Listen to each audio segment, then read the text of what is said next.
Oh, don't mind me. I'm just taking one last look before I wood turn with gloves on because they might not all make it.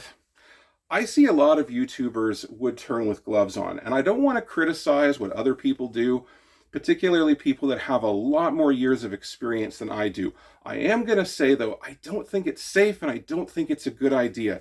Similar to previous discussions on loose-fitting clothing getting drawn into the workpiece or the chuck, gloves seem like a recipe for disaster.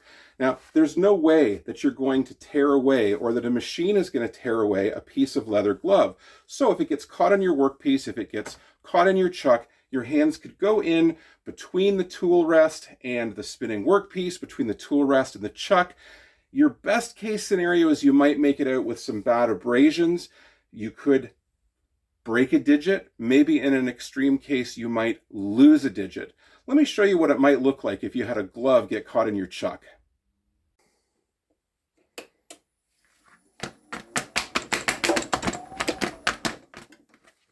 Do you want your fingers inside of that? I don't want mine in there.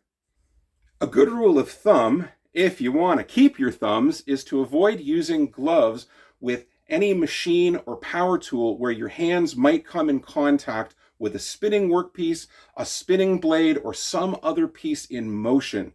It's just a recipe for disaster. You say, it's okay, I'm safe. I use these nitrile gloves. Now, I use these when I'm dyeing wood, but you don't want to use these, I don't think, for general turning because they are stronger than you realize, right? You can apply a lot of force and they don't tear.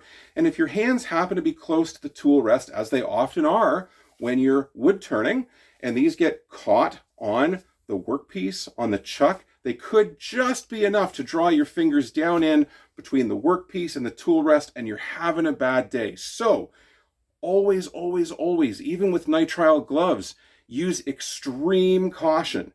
And I tell you this because I want you to enjoy decades of worry-free wood turning.